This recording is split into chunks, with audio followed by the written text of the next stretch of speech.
Pilpres 2024 memang masih 2 tahun lagi, namun para tokoh politik telah melakukan akselerasi politiknya sejak saat ini. Di antara mereka bahkan saat ini telah melakukan konsolidasi antar partai politik.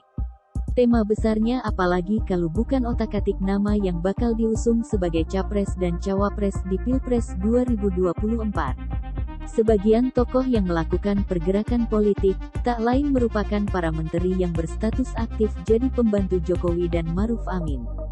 Di tengah melorotnya kepuasaan masyarakat kepada pemerintah, hingga situasi ekonomi sulit yang dihadapi negara, para menteri justru sibuk dengan aktivitas politiknya. Setidaknya pandangan tersebut lahir dari Partai Solidaritas Indonesia (PSI). Ya, sindiran keras partai muda tersebut kepada Menteri Jokowi cukup tajam. Menurut PSI, alih-alih melakukan perubahan situasi nasional dengan membantu Jokowi, para menteri justru sibuk mengurusi hasrat politik masing-masing untuk Pilpres 2024. Melansir Kompas.tv, Wakil Ketua Dewan Pembina DPP PSI Grace Natali mengingatkan kepada seluruh menteri yang duduk di kursi Kabinet Indonesia Maju agar tetap fokus bekerja hingga periode pemerintahan Joko Widodo, Jokowi, Ma'ruf Amin berakhir. Hasil survei terbaru yang diadakan Indikator Politik Indonesia menemukan, tingkat kepuasan masyarakat terhadap kinerja Presiden Jokowi menurun jika dibandingkan dengan hasil survei sebelumnya. Menurut Grace, penurunan tersebut lantaran banyak para pembantu presiden yang sibuk melakukan konsolidasi menjelang Pilpres 2024. Saya melihat, survei ini mesti dijadikan alarm peringatan keras kepada para menteri Pak Jokowi, Kiai Ma'ruf, sebagai pembantu presiden, agar konsentrasi penuh dan sepenuh hati membantu Pak Jokowi, kata Grace dalam keterangan tertulis, Senin, tanggal 16 Mei tahun 2022. Saya paham sekali bahwa ada beberapa menteri yang punya cita-cita menjadi presiden atau wakil presiden pada tahun 2024 yang akan datang. Baca juga, Jokowi dan Megawati memiliki peran penting Pilpres 2024. Politikus PDIP singgung pasangan Prabowo Puan. Ia menyebut, Presiden Jokowi tentu tidak bisa bekerja sendiri sehingga para menteri harus bertanggung jawab terhadap jabatan yang telah diembannya tersebut. Sangat menyedihkan, Pak Jokowi yang siang malam bekerja untuk rakyat tapi persepsi publik, approval ratingnya, turun, ujarnya. Ia menyebut, tak ada yang melarang bila para menteri mempunyai hasrat politik untuk mencapai kesuksesan di Pilpres 2024. Namun jangan sampai cita-cita politik itu mengorbankan kepentingan rakyat dengan membiarkan Pak Jokowi bekerja sendiri tanpa mendapat dukungan memadai dari kementerian teknis dalam mengimplementasikan kebijakan Presiden, kata Grace.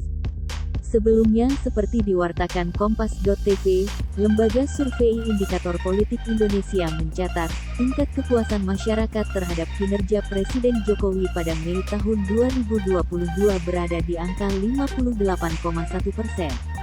Angka tersebut menurun dibandingkan angka pada survei terakhir yang diadakan pada 20–25 April tahun 2022, yang tercatat sebesar 64,1%.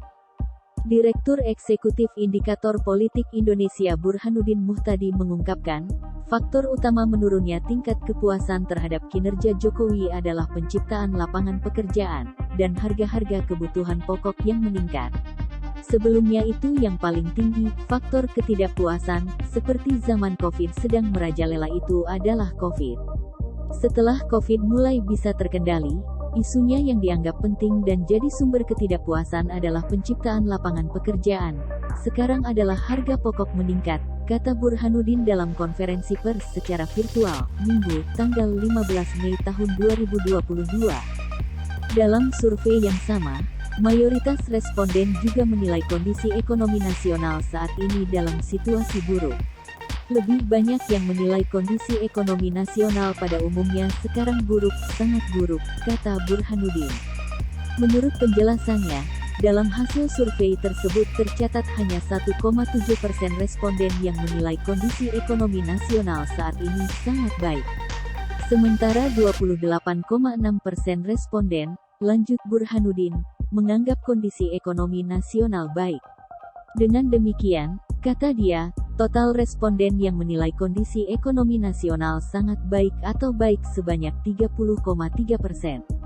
Lebih lanjut, Burhanuddin mengatakan, berdasarkan survei, terdapat 31,4% responden yang menyatakan kondisi ekonomi nasional dalam situasi yang sedang-sedang saja.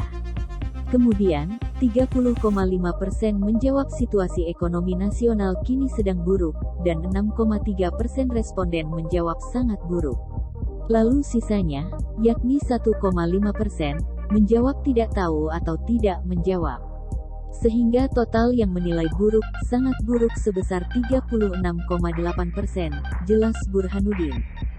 Terima kasih sudah nonton, jangan lupa like, subscribe, dan share ya!